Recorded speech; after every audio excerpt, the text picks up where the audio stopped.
Welcome to the National Press Foundation. We're coming to you from the Evelyn Y. Davis Studios.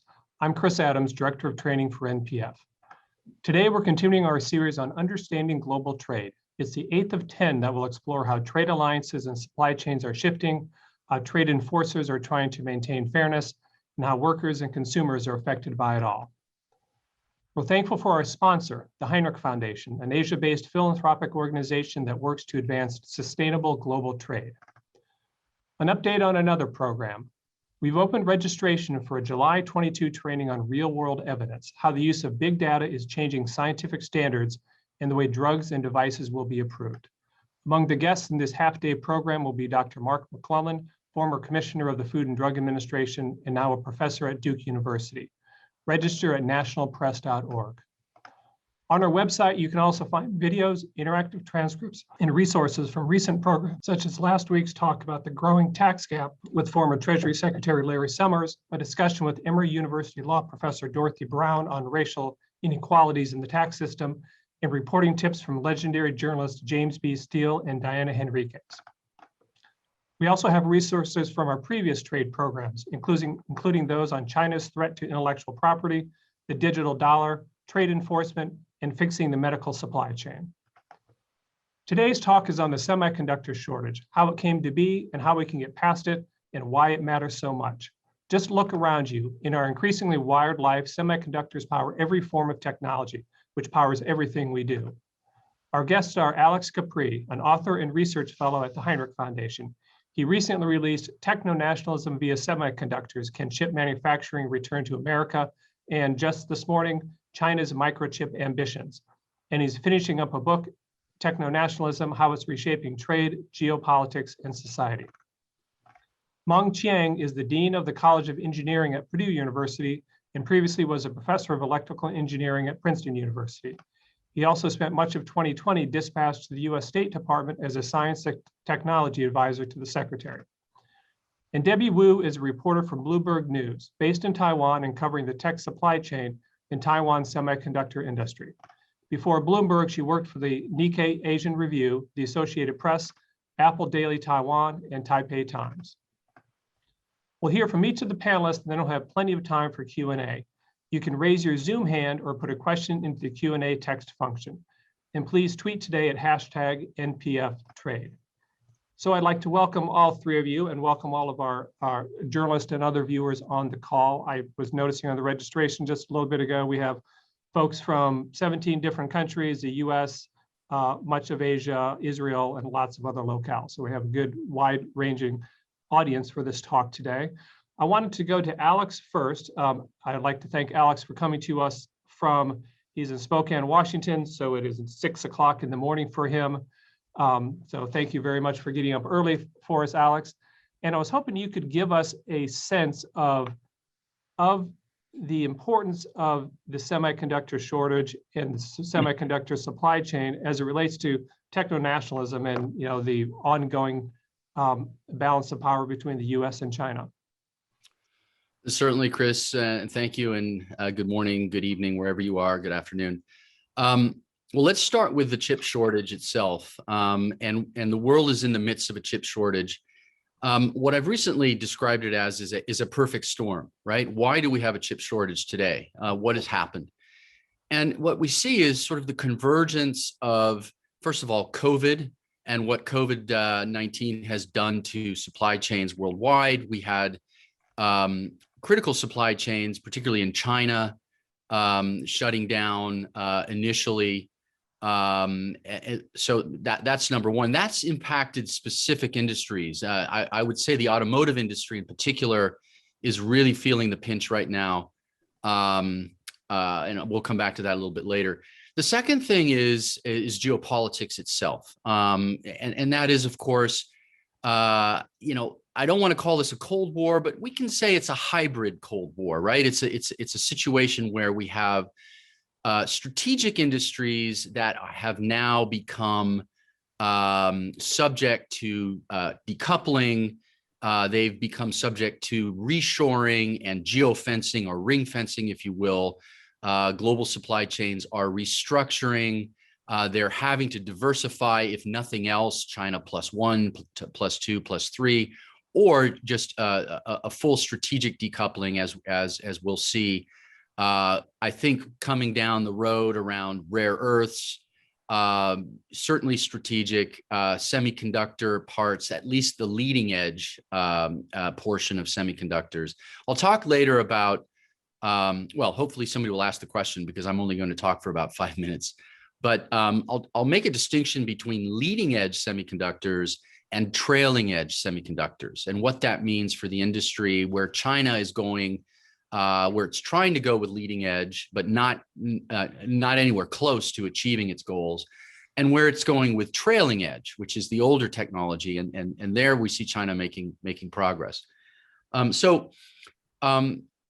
These things are so we've got geopolitics, we've got COVID. The third element that I think is going to play an increasingly important role for semiconductors in the future is climate change. Semiconductors require huge amounts of water. So Taiwan, which of course is the world's hotbed of semiconductor fabrication with TSMC and that whole ecosystem embedded there in Taiwan, Taiwan's in the middle of a drought. We're going to see increasing challenges environmentally around the production of semiconductors. And of course, because semiconductor value chains are so geographically dispersed, it has a huge carbon footprint. When you consider that a wafer, for example, might leave one country and come back a half dozen times, in the manufacturing process. So those three things, I think, are part of the perfect storm. Now, from a geopolitical perspective, we are in what I would describe as a paradigm shift. So we've seen, really 4 decades of heady globalization and expansion, and that's been attributed to, almost a laissez-faire economic model. There's been very little constraint. I mean, we've never really truly had free trade, but there have been few constraints on a rising China, which was not playing by the rules when it came to subsidies, state-centric capitalism, 5-year plans, technology transfer, and so forth. And so we're in the midst of a backlash. We're in the midst of a China backlash, with the things that I've mentioned around decoupling and so forth. So that will continue, and that will affect strategic industries. We're also seeing techno-nationalism, and the focus on techno-nationalism is around national security, economic security, and increasingly now how technology or the applications of technology either enhance or destabilize politics and society. And of course, semiconductors, because they are the heart and the brains of every industry of the future, certainly every item on China's Made in China 2025 plan, and virtually anything having to do with the Internet of Things, communications, anything, essentially. Semiconductors are at the heart of that. So they are the most coveted and the most increasingly restricted and strategic technology that we see today and going forward. So techno-nationalism comprises those three things. I should point out that this is not a zero-sum situation. We're not going to see a situation where we have a full decoupling of China with the West.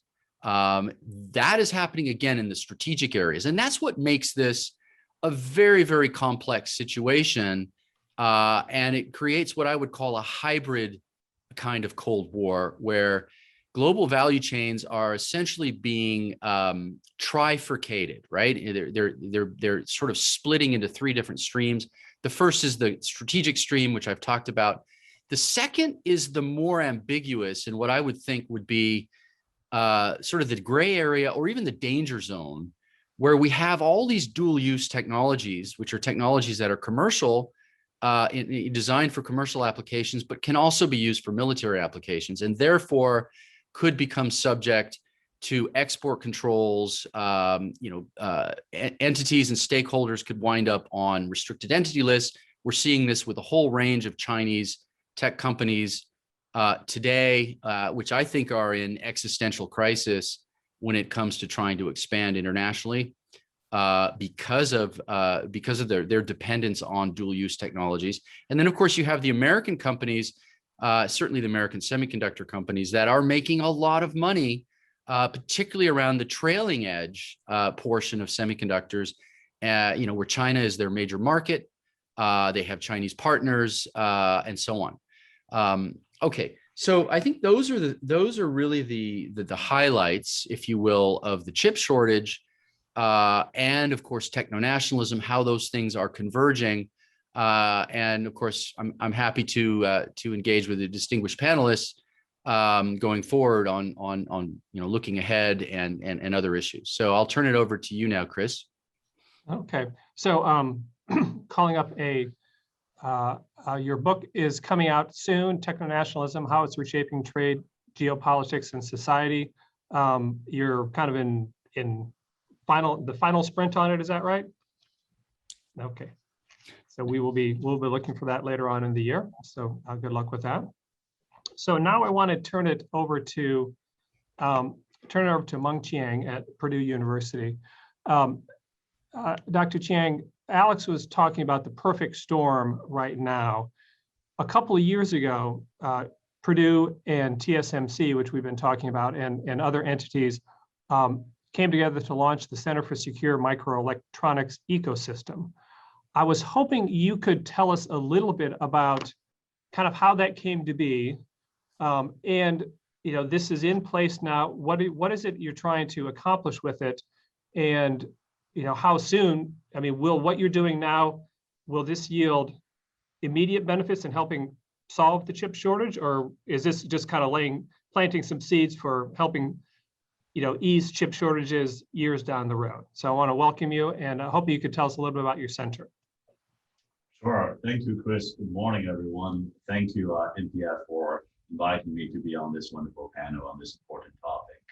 So as Chris mentioned, I'm the Dean of College of Engineering at Purdue here, and it's part of my job to brag about it. First, that Purdue Engineering is the ranked number 4 for our graduate research in the United States, and one of the largest ever to be ranked among the top 5. So when we had a conversation with TSMC, the world's leading manufacturer of logic chips in Taiwan, headquartered in Taiwan, we've had long relationship with TSMC and many other leading semiconductor and microelectronic companies over many years.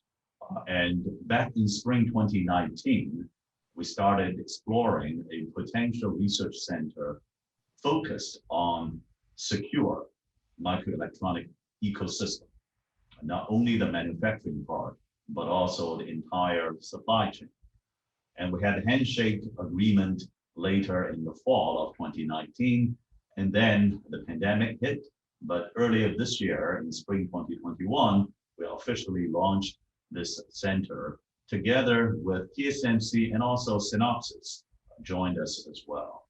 And I understand that the picture you showed earlier, Chris, with the leadership of 2 professors, Anand and Jorg, are the ones that you just showed. Under their leadership, we're working with a number of other universities and companies to launch a lot of the fundamental research projects. So this will benefit the industry in unique ways, but it will not be a solution to the near-term chip shortage that we're facing today, and the ones that Alex just explained very eloquently. However, we do believe that security is an important dimension, and the fundamental research at places such as Purdue, in conjunction with industry leaders such as TSMC and Synopsys, will make eventually a big difference. I also want to highlight that we're working with a large number of other companies. For example, over the past few years, Purdue College of Engineering received no fewer than 9 different federal and industry funded projects and centers around microelectronics and semiconductors, ranging from extreme packaging to prototype manufacturing to validation, to software and system dimension of chip design. And we will have, for example, a launch event later this year on September 22nd, whereby the new Intel CEO will be the keynote to launch a new think tank, what we call a tech tank, Center for Tech Diplomacy at Purdue, which is an independent, nonpartisan think tank. We have a lot of great relationships with Intel, with many other tool manufacturers, with other chip design companies, fabless companies. So it's not just about one or two companies, it's about an overall ecosystem that we're working on.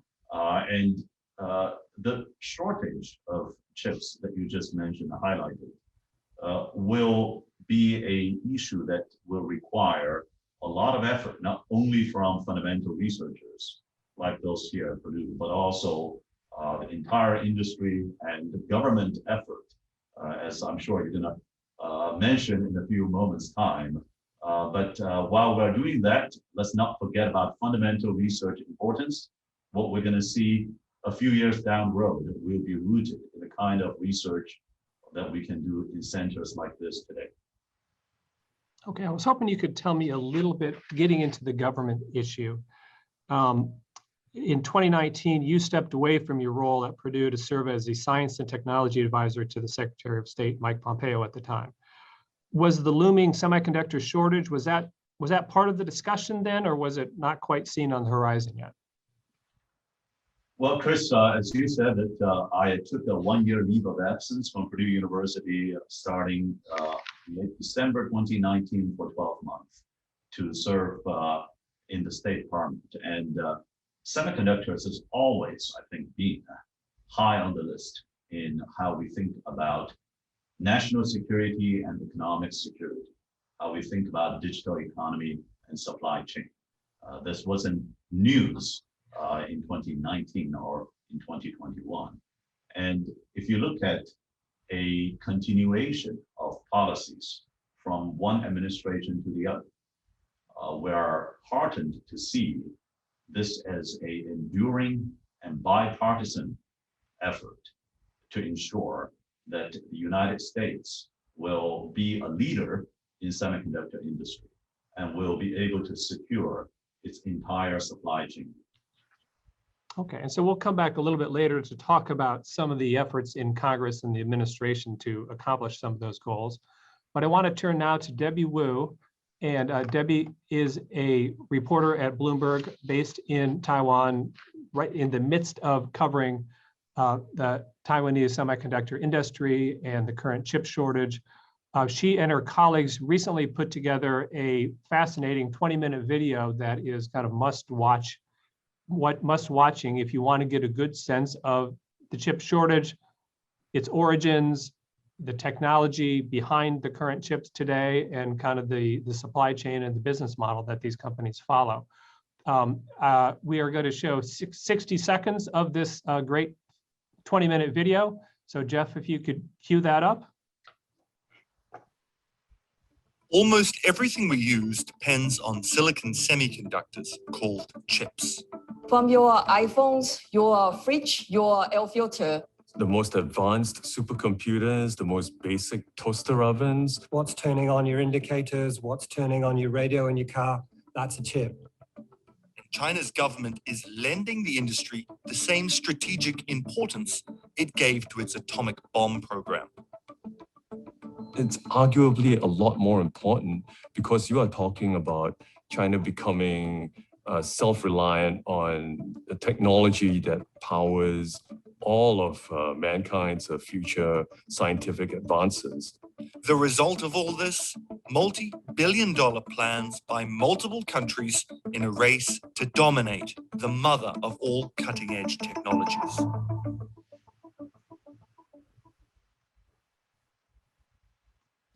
Okay, so that is, as I said, a very well done and informative video. We will put a link for that on our resources from this session that we post online later. We'll also have a link from Alex Capri's recent reports, as well as lots of other resources that'll help reporters cover this topic. But Debbie, I want to thank you for coming to us. It's late at night in Taiwan, 9:20 p.m. there for you. You've been in the thick of covering the chip shortage and the semiconductor industry for covering the industry for years and covering the chip shortage, in the last 12 to 18 months. I was hoping you could just give us an overview of kind of how the story has changed over the recent year or two and kind of where you think it's headed. Okay, so I think the whole chip shortage is really a watershed. So when I started at Bloomberg about 3 years ago, it was more semiconductors were considered more like a niche topic, really. I mean, there's a small group of readers who are interested in the subject, but it's not like, as widely read as, let's say, consumer electronic stories, such as, what new iPhones Apple is going to give us in the holiday quarter, that sort of thing.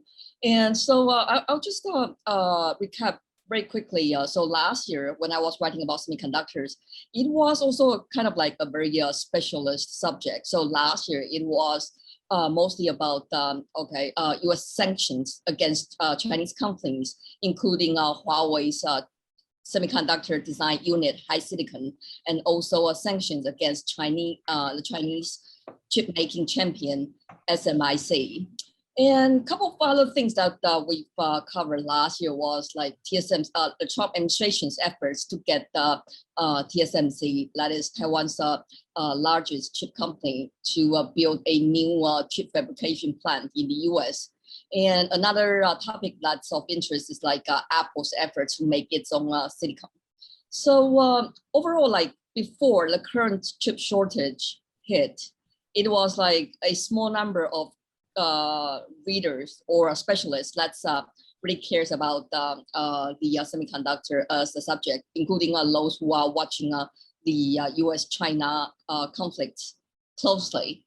But ever since the car makers starting making noises about how they are suffering from a chip shortage, then it really becomes a global story that a lot of people cares about, because the automotive industry is actually quite important to several countries' economic activity. So that includes the US and Germany and of course Japan. So I mean, the sense I get is like since the beginning of this year, it's a story that's getting read by a lot of people in a wide range of industries. Because in car makers' case, I think they never expected that there would be one day they are they are considered like 800-pound gorillas in their own industry. Like car makers are the kings of their own individual industry, but it looks like they never considered there was going to be a day that they will be fighting Apple, which is like the largest company in the world, for components. So the story gets interesting. It becomes a cross-country, cross-continent, and cross-industry stories that a lot of people are starting to pay attention to. And then because of this chip shortage and the car makers scrambling to get enough components, now we are seeing every government pledging to boost their domestic supply of semiconductors to ensure that there is a steady supply of chips for everyone, for every industry. Okay, so a couple of things that I want to get into from all three of you is basically answering some of the basic questions on why is this important economic activity so centralized in one country? How did that develop? And what is the U.S. doing to U.S. and other countries trying to do it to kind of release their ease their dependence on Taiwan? So for starters, I was hoping you could give us just a little bit of basics.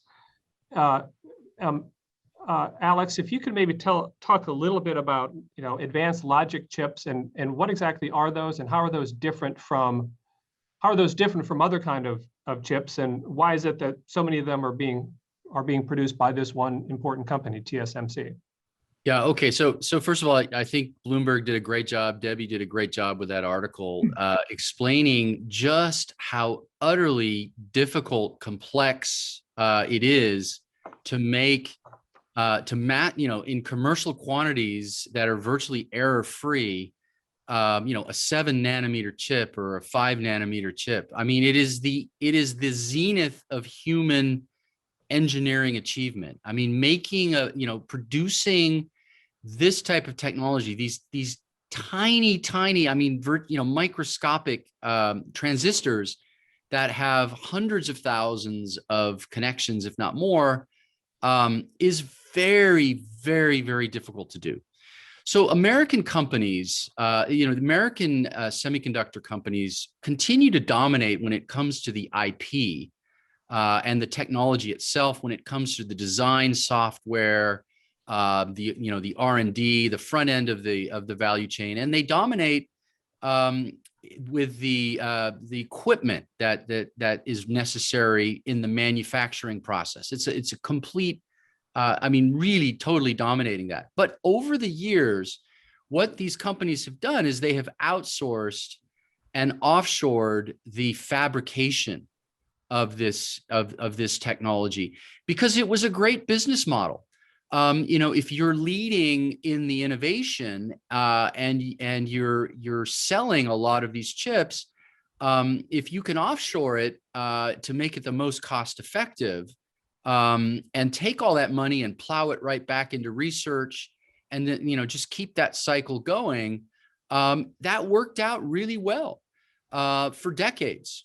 So the offshoring and the licensing model was really something that put us in the position that we are today, which is that for leading edge chips, supply chains migrated to Taiwan in particular. TSMC is by far the world's largest subcontractor of chips. It subcontracts to all the major American semiconductor companies. And Debbie mentioned SMIC.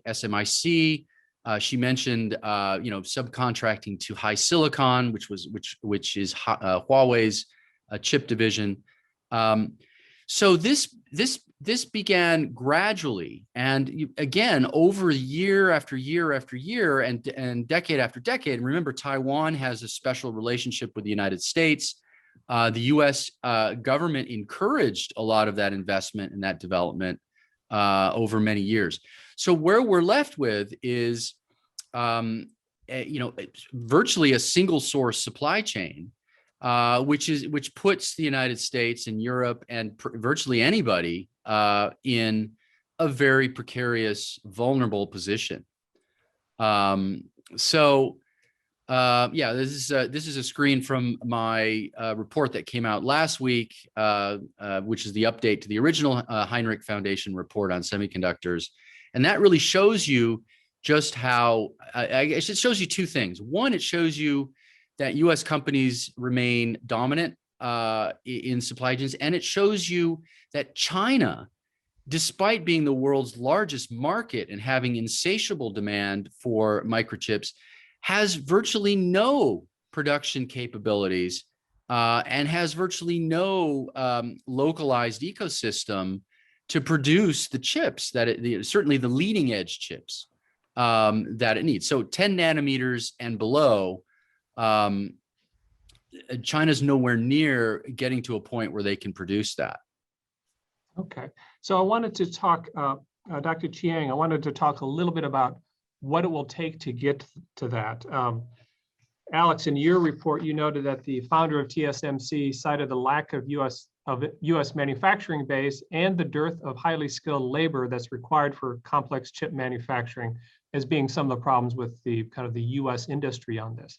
So Dr. Chiang, since you are an educator, I mean, what will it take to get the US workforce and get the US engineers up to the skill level they need to be able to compete with TSMC? Yep. So first of all, let me echo what Alex just said. That, in my mind, there are three keywords as to why we are where we are today. And those are very unique features of this particular industry. The first keyword is specialization. Second is scale. And third is trust. Specialization happens in many different industries. And in the semiconductor industry, one big specialization moment was when Morris Chang, the founder of TSMC, back in the 80s, had this genius idea that as the industry matures, design of chips and manufacturing of the chips do not have to be belonging to the same company. And there would be a lot more designers than there would be manufacturers. And manufacturing is a game of scale. And that specialization led to the creation of TSMC. And it wasn't always easy. It wasn't always believed by the market that this would be the way to go. But Morris Chang was proved time and time again to be correct. The second keyword is scale.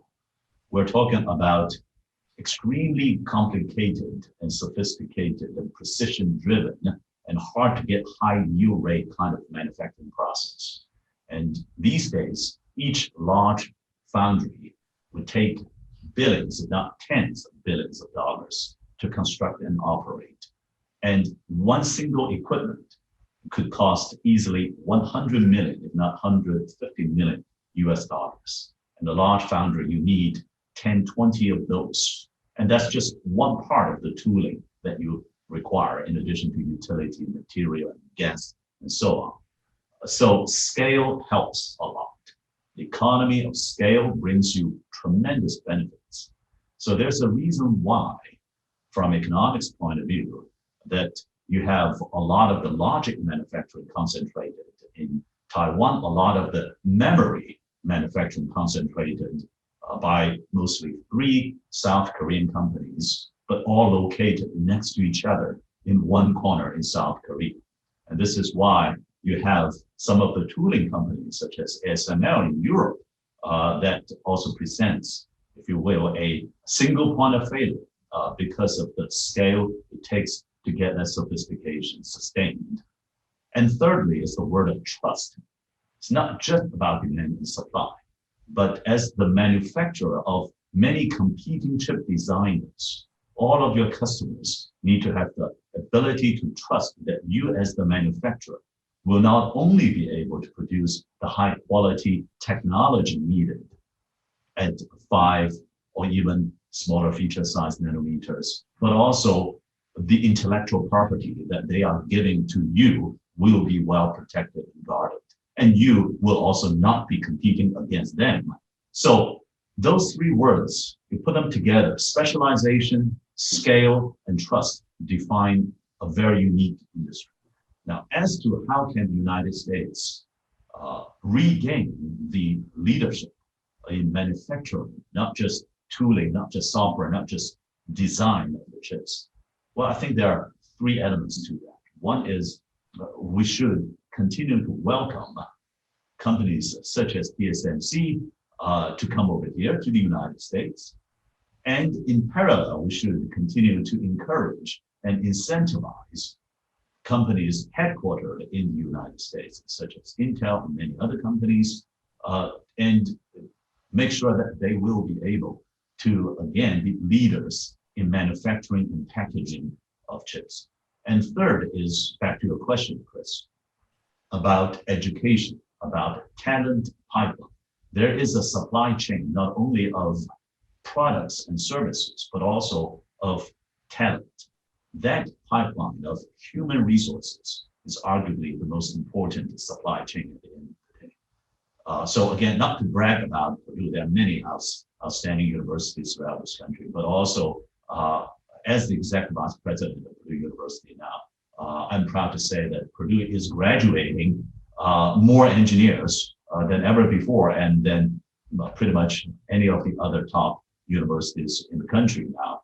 And we need more. We need more American K-12 students to be interested in engineering. We need more of them to take advanced courses in mathematics, in physics, even when they're in high school, and encourage them to explore majors such as electrical computer engineering when they are undergraduate students here. And just one more point on this shortage. I want to anecdotally share with all of you something that you have read, perhaps from Bloomberg's or other news outlets, that the automotive industry, which is very intuitive to a lot of Americans and people around the world, something they can see and touch and drive, is not abstract idea of something called wafer, Well, some of the manufacturers of automotives, from trucks to passenger cars, have to furlough their employees right now. And they told us that they would be happy to pay them overtime had they got the chips that they need. So that tiniest, the smallest thing you put into this wonderful automotive product is now bottlenecking the labor market, bottlenecking the take-home pay of so many Americans outside of the semiconductor industry. So this is why semiconductor industry is the foundation of both national security and economic security. Okay, so excuse me, for our viewers out there, if you want to ask a question, submit it in the Q&A chat function down at the bottom, or raise your Zoom hand and we will turn it over to you. I see on the call we have a couple of our former fellows out there, Jennifer Schlesinger of CNBC and John Quain of New York Times. If you guys want to ask a question, raise your hands and we'll work you in. I have a question here from Samuel Moore, a senior editor at IEEE Spectrum.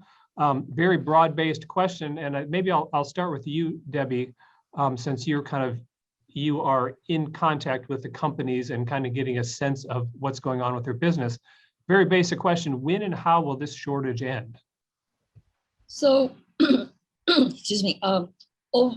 In the last earnings season, most semiconductor companies that I've covered, ranging from TSMC to the big auto chip makers in Europe, so Infineon and NXP, the most companies agree that this chip shortage will extend into next year, and then some chip makers even suggest that some trailing tech or some mature node chips could be in a tight supply until 2023. So that's 2 years from now. And then I'm talking about, while they are not the most cutting edge chips that Apple put into their iPhones, these are mature chips that every car will need to control things ranging from airbags and then brakes and then a number of things. And then as to how this can be resolved. So one way that this can get resolved is for companies to start building a capacity. But chip makers has been quite careful because previously we have seen boom and bust scenarios quite a number of times in the past. So chip makers has been quite careful, but at the same time, we are seeing some foundries gradually are building up capacity, including US-based global foundries announced today that they will invest $4 billion to build this new factory in Singapore to help elevate the auto chip crunch. Okay, so I want to talk a couple of things I want to talk about is the Trump trade war and kind of how that had an effect on the chip shortage, and then talk about the building up of capacity, echoing what Debbie was talking about. But Alex, could you maybe talk with me a little bit about the global dimensions of this? The Trump administration was increasingly aggressive against China and firms such as a cell phone maker, Huawei. So describe for me some of the actions of the Trump administration that it took against Chinese firms, and did that have an effect of making the chip shortage worse? Well, when you look at techno-nationalism, techno-nationalism continues with the Biden administration, and I would say that these essential strategic industries, this is going to be the norm going forward. So I think there are at least two critical dimensions. The first is the weaponization of supply chains, meaning that if an American company or the home team, so to speak, has an advantage in a particular niche or in a particular part of a value chain, and it's part of a strategic industry, then the use of non-tariff measures will come into play. And then we've seen that with the increase of sanctions in particular, aimed at companies and individuals. So that has certainly had an impact on the chip shortage, because we know that companies like Huawei and other Chinese companies that either anticipate or are on the verge of being sanctioned, they will stockpile. They will buy chips in advance to try and sort of hedge against a potential export control down the road. And that has clearly impacted the chips, the situation that we're in today. I think another aspect of supply chains is when we look at the reshoring, as we've mentioned. So clearly in the United States, we have Intel, we have Samsung, of course, we have TSMC, all investing in plants. But again, as Professor Chang mentioned, it costs $10 to $20 billion to build a fab. And it's not something that you can do overnight. It takes a long time. You need hundreds of engineers. It's a very, very slow process. So even though we're seeing an inflow of money, and of course, the other aspect that we're seeing in terms of techno-nationalism is the increased amount of government funding. So we have the Chips for America Act, we have the USICA. So you're looking at overall more than $200 billion that the government, in terms of incentives and funding, that the government is looking for to provide through R&D funding, through tax incentives and so forth. And $52 billion of that is slotted for the chip sector. I'll just quickly say, again, to address the question on, how long will this chip shortage be around? And how long does it take for manufacturing capacity in such a hyper specialized industry that has rationalized value chains around the world for decades? How long will it take for the U.S. to claw back manufacturing capacity? That $52 billion that we're talking about, the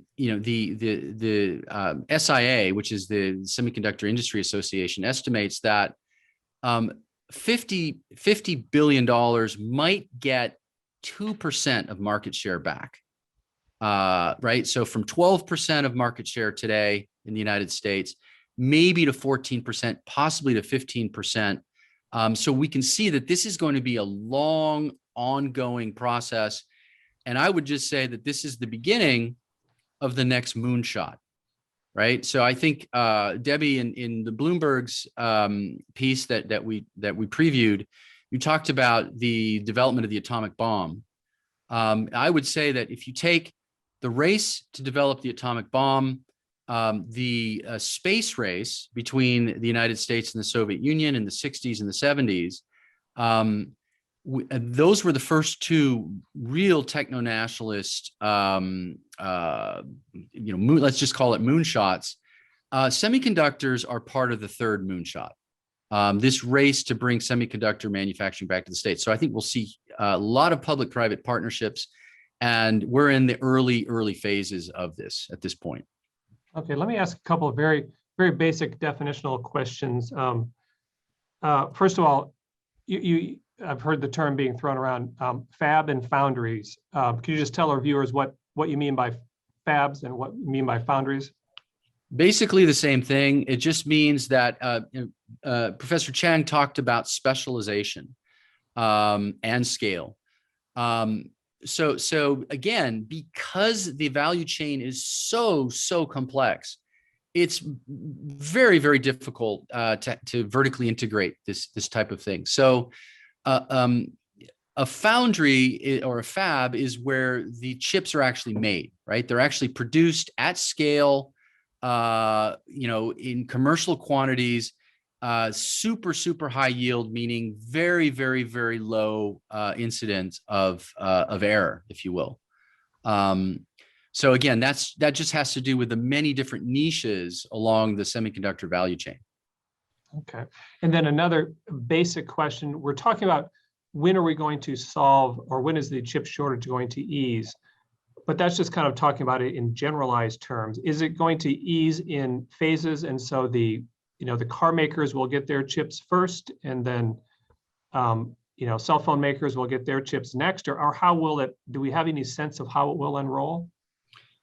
Well, that was discussed. The Biden administration has had a number of semiconductor summits already in Washington, where they've invited, again, these are public-private partnership type events where they've invited, obviously TSMC, Samsung, the automotive industry was there, the tech industry was there, Apple and Google and everybody.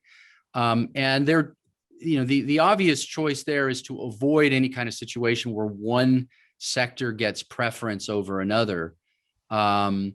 But clearly, the automotive sector, people are going to really start agitating when they can't buy their cars. And anecdotally as well, Professor Chang, I was out looking at automobiles yesterday, and a lot of the new models are delayed.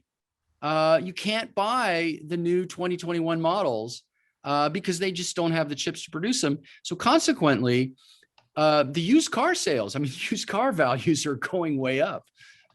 So I don't know whether the automotive sector will get preference. Obviously, consumer electronics, cell phones, and so forth would have something to say about that, right? But this is going to go on at least for another couple of years, this chip shortage. Okay. Debbie, let me turn the question to you. You wrote a story earlier this year.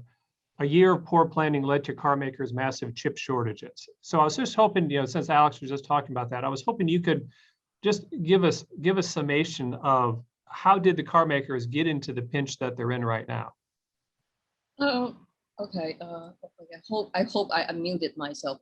So what happened was when the pandemic first hit last year, the car makers were really anti that they were going to see a repeat of the Great Depression back in 2008, 2009. So they scrambled to cut their chip orders. But what happened is because they cut their orders, so the foundries that makes these chips have extra capacity. And then amid the sheltering at home orders around the globe, consumers were snatching up consumer gadgets, including PCs, tablets, and then smartphones to help them stay connected at home, to work remotely, or to help their children with remote schooling.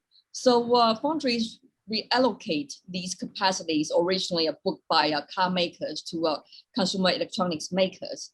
And when car makers realized by the end of, by late last year, that they actually are seeing a boom in automobile sales, and then they wanted these foundries to make more chips for them, the capacity was all gone.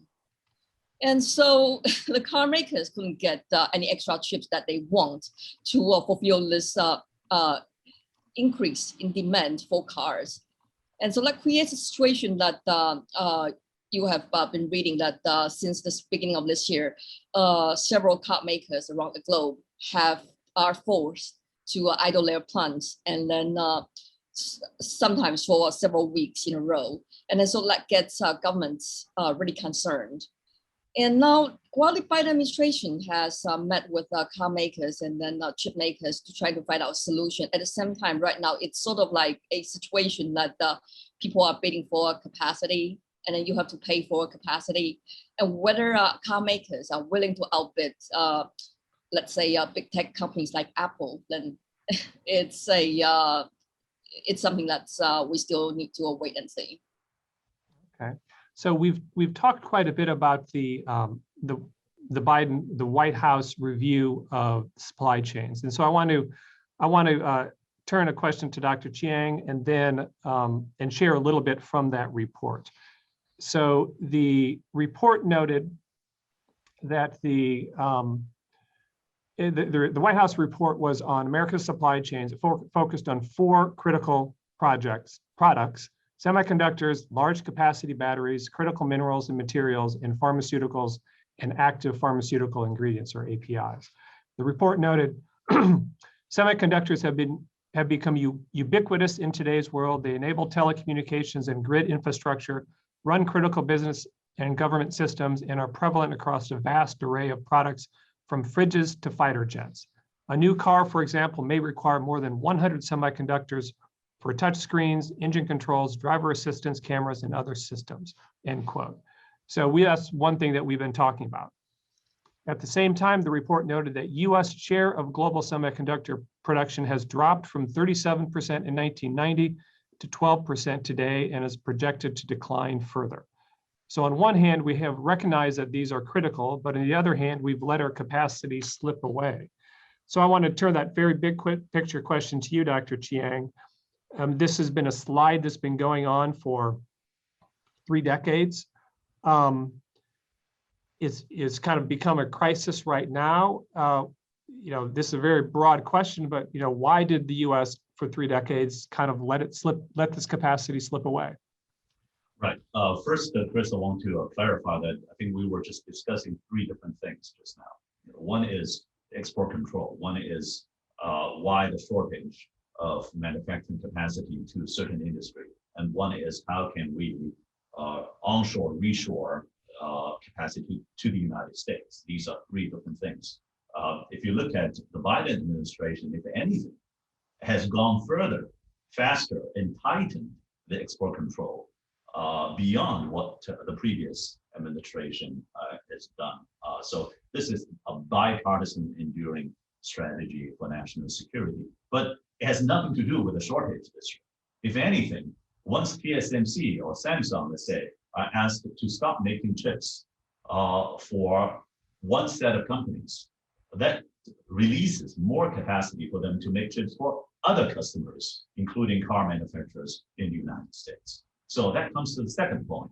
As Debbie highlighted, some of the customers of TSMC and so on canceled their order last year. I think the critical point here is that a lot of folks did not anticipate the speed at which the economy rebounded this year.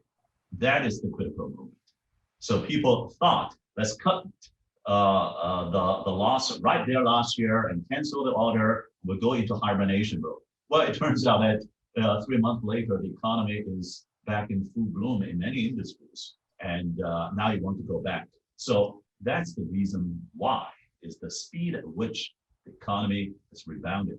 The third part is back to your question. It's, again, a game of scale. And therefore, what's great, for example, about Arizona plant by TSMC's investment last summer, late spring, is that once TSMC comes in, now we hear reports that Samsung is thinking about it, Intel is thinking about it, and then their entire supply chain will be also brought to certain parts of the United States. And once they have the cluster effect, then the snowball will start growing again. So you've got to trigger the snowball growing at some point. And the current CHIPS Act, for example, you mentioned, will help to inject not all the capital needed, that's far from enough, but inject enough so that we can restore market balance and we can trigger that avalanche of cluster effect. And finally, I also want to comment on what Alex just highlighted, what he calls the techno-nationalism. And I'm an optimist, and I think that tech diplomacy, something that is, again, bipartisan, enduring from both administrations and in future administrations, I would assume, is about the United States working with like-minded nations. So my last commercial is just that on July 7th, the Center for Tech Diplomacy at Purdue will be officially announced, and love to catch up with you and any other friends in the media to talk more about how can the United States, through tech diplomacy, help solve the long-term problem of semiconductors and other tech industries. So thank you very much for that. So it's 9:54 here in Washington, so we have a few more minutes. If anybody has a question, raise your hand now and we'll work it in. But I want to talk for the last couple of minutes about kind of the geopolitical reality of this. And Debbie, you are in Taiwan, a tiny island democracy right next to China. I mean, how how worried are people in Taiwan about China being more and more aggressive in trying to exert authority over their democracy, but also over their tech industry specifically? I think if you live here, you actually don't feel that sort of tensions that's being reported particularly by the foreign press. And so it's like people still go about their day-to-day life very normally, like anyone would, let's say in Washington, D.C. or in Queens, New York. So you don't have that sort of tensions. But at the same time, this is being talked more and more about, given that China's being showing growing aggressions in South China Sea and in the region. But what's going to happen next, I think it really depends on it really depends. It's dynamic. I think that's probably a word that I'm going to use. Okay. And Alex, what do you think about that? I mean, how likely is a flashpoint between the US and China related to Taiwan and Taiwan's industry? How likely is that in coming years or beyond? Well, I don't want to prognosticate on that one, but I would say just going back to a single source supply chain, single point of failure. Clearly there has to be diversification of semiconductor supply chains, and that will continue, and that will actually accelerate, I think, going forward, so that there isn't this sole dependence on that one geographic location. Okay. And so, Alex, I was hoping you could also talk to just a couple minutes that we have left here. And Alyssa, if you could pull up the slide with the new foundry plants. Tell me a little bit about the new foundries that are coming or that have been announced for the U.S. When will those actually be, up and running, and when will they be able to start to have an impact? Well, again, I think this is sort of a midterm.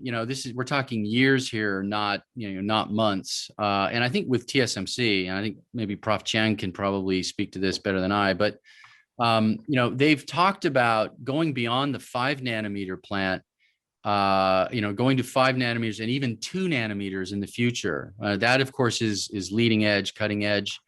And that's going to require a lot of investment. But I agree with Prof. Chiang that this is sort of the catalyst for the building of new clusters, new ecosystems.